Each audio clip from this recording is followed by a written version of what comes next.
Bonjour à tous, je m'appelle Mediasia, je suis doctorant et ingénieur de recherche à l'Université de Versailles-Saint-Quentin-en-Yvelines et Bouygues Construction. Aujourd'hui, je vais vous présenter l'impact de la réalité mixte dans la formation en santé-sécurité. Donc, j'ai juste une petite question avant de commencer. Est-ce que vous connaissez ce système-là? Alors, c'est Sensorama. Donc, ça a été inventé par Morton Heilig en 1956 et breveté en 62.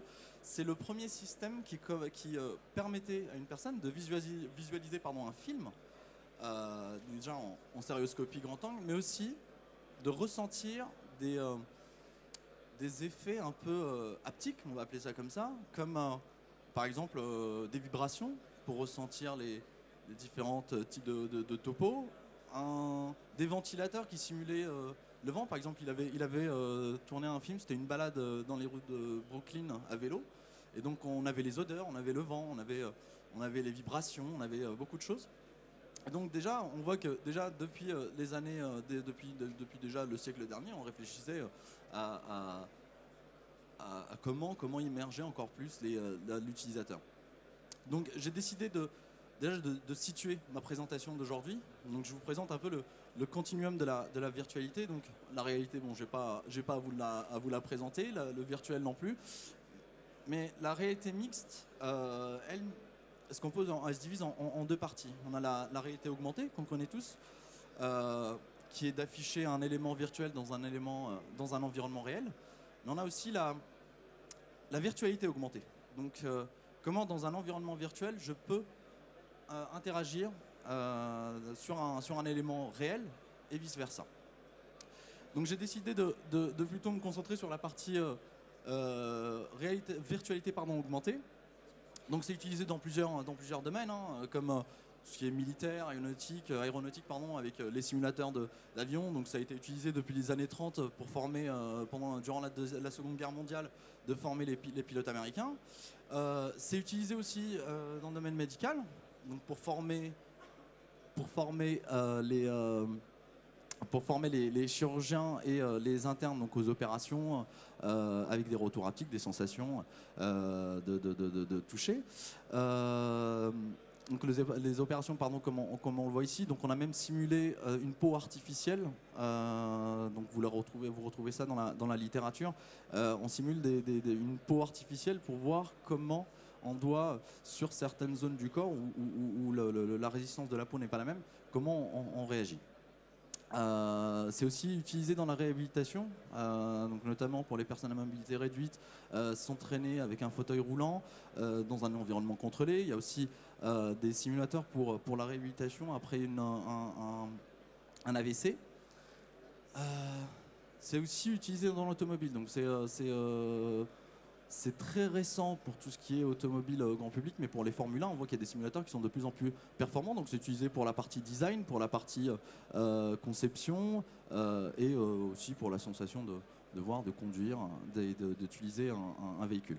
Mais où se situe donc finalement la construction dans tout ça? En fait, il faut peut-être revenir un peu en arrière et dire comment la construction s'est mise à utiliser la réalité virtuelle et le virtuel au sens large.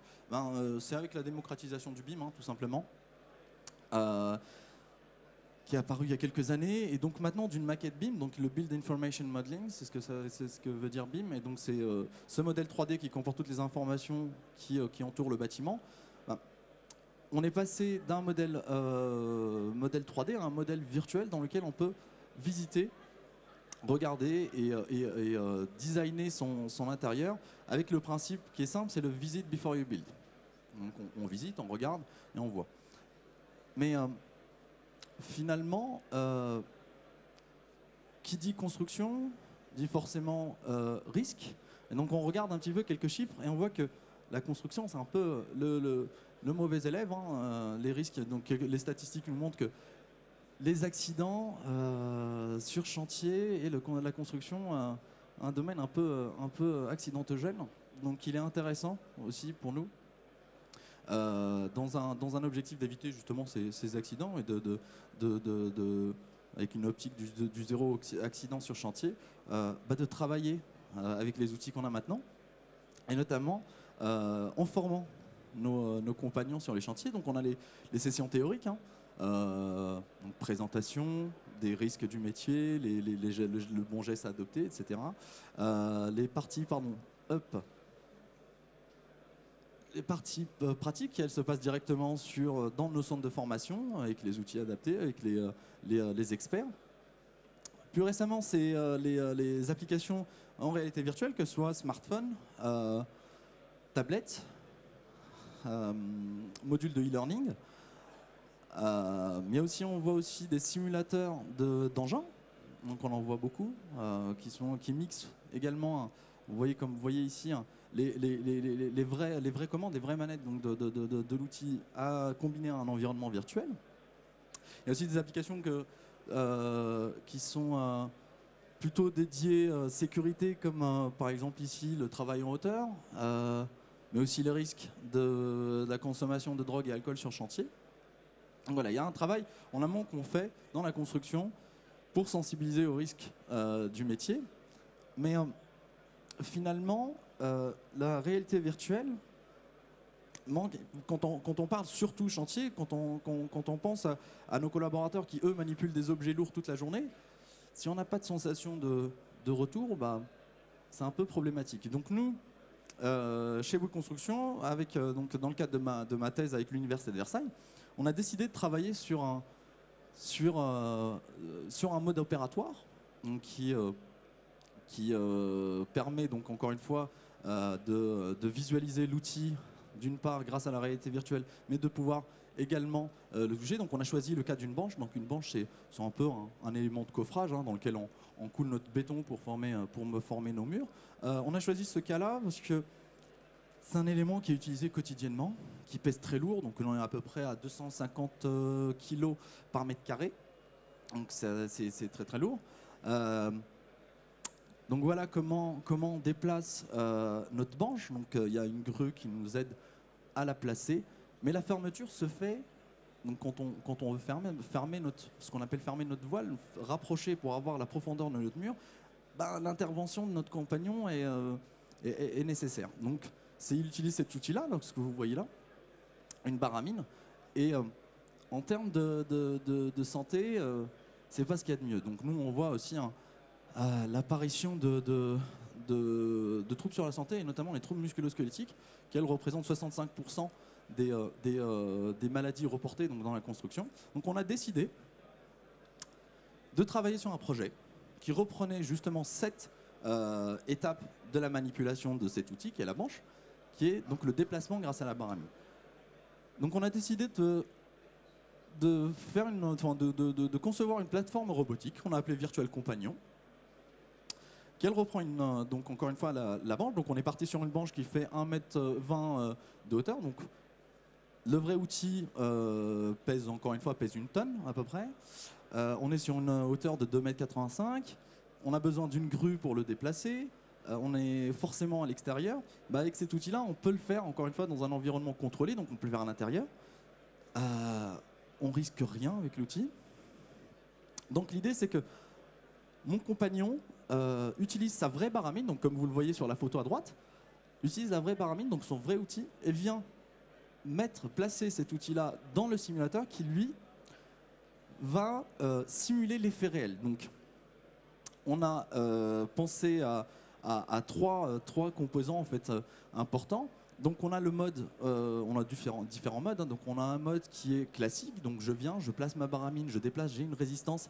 On a pensé aussi à deux autres modes qui vont eux être contrôlés par un moteur. Donc mon moteur va être là pour soit assister mon action, soit au contraire appliquer une résistance, donc une force résistante pour m'empêcher justement d'effectuer ma tâche. On a placé aussi des ressorts, donc on connaît les caractéristiques, encore une fois, pour venir soit compléter avec le moteur soit l'assistance, soit la résistance. Et l'idée, en fait, c'est de voir comment mon compagnon s'adapte et adapte sa posture en fonction du geste de l'effort qui est développé par le couple moteur-ressort. Et cette information, on l'a grâce grâce à un capteur optique qu'on a placé pour mesurer, donc pour mesurer un petit peu l'effort qui est développé et voir encore une fois grâce à des systèmes type caméra, voir comment la posture, comment la personne s'adapte. Donc l'idée, encore une fois, c'est vraiment d'apprendre le bon geste en toute sécurité. Et il y a des chiffres, je vais vous donner 2 chiffres. Au bout de quelques jours, de tout ce qu'on vous a dit aujourd'hui, vous allez retenir 20%. Par contre, quand on fait, on retient, et les études le montrent, on retient 90% de ce qu'on fait. Donc nous, l'idée, c'est que dans la phase formation de nos compagnons, on inclut donc la réalité virtuelle, donc grâce à un casque immersif, notre simulateur, mais aussi pour l'évaluation, pour assurer une évaluation de l'ergonomie. Donc pour d'une part être sûr qu'on effectue le bon geste, mais de notre part voir comment nous, au niveau de l'outil, on peut l'améliorer pour améliorer le quotidien de nos collaborateurs. On va ajouter des caméras, type Kinect par exemple, ou alors directement de placer des capteurs sur notre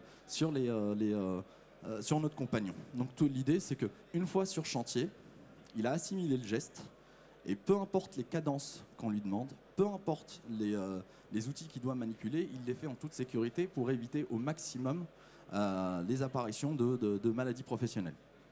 Donc l'idée, c'est que nous, notre idée est simple, c'est que notre chantier de demain, c'est 0 accident, c'est aussi des compagnons qui partent à la retraite en bonne santé. C'est notre objectif. Et je pense que c'est un message qu'on dit tout le temps chez Bouygues Construction, mais je pense qu'il est commun à tous les acteurs du BTP.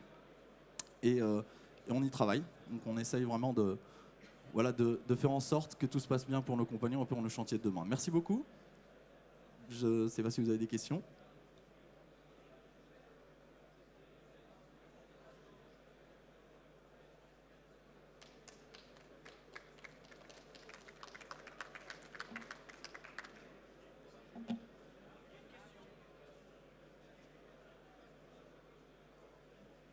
Bonjour. Comment vous voyez les prochaines étapes pour que ces technologies arrivent sur le terrain, sur le chantier? Voilà. Il y a le BIM qui effectivement est en train de se déployer, mais tout doucement, je dirais, à des rythmes plus ou moins rapides. Comment on fait pour que ces technologies de réalité virtuelle, réalité augmentée, elles arrivent vraiment sur le terrain? Comment vous voyez les choses? Personnellement, je sais que sur nos chantiers, le modèle BIM est mis à jour de façon tous les jours, et nos compagnons savent chaque jour les tâches qu'on leur demande et les objectifs qu'ils doivent atteindre. Donc l'idée, c'est qu'on crée un pipeline ou un passage très rapide entre mon modèle qui est mis à jour et mon application réalité virtuelle pour être capable de proposer des formations qui soient tout le temps mises à jour et pas obsolètes. Donc que mon chantier BIM actuel aujourd'hui soit implémenté dans mon application de formation, et donc mon collaborateur vient dans son chantier virtuel et se retrouve le lendemain dans le chantier réel, dans les mêmes situations, dans les mêmes conditions. C'est ça qu'on espère avoir avec le BIM.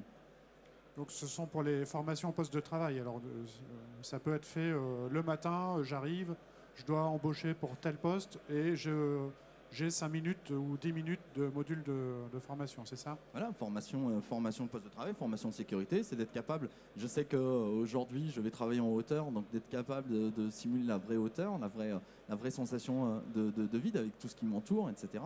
Encore une fois, le chantier est un environnement très dynamique, donc il faut aussi prendre en compte le fait que je ne suis pas seul sur le chantier. Il y a des machines, il y a des êtres humains autour de moi, etc. Donc il faut faire gaffe à tout ça, il faut l'inclure dans nos process de formation. Et voilà, je sais quelle tâche je dois effectuer ce matin, je sais quel objectif. Donc moi, le matin, j'arrive, j'ai une formation pour être sûr que moi, chef de chantier, moi, préventeur, moi, ergonome, etc. Être sûr que mon compagnon, aujourd'hui, va aller de la A à Z dans sa liste de tâches avec zéro risque.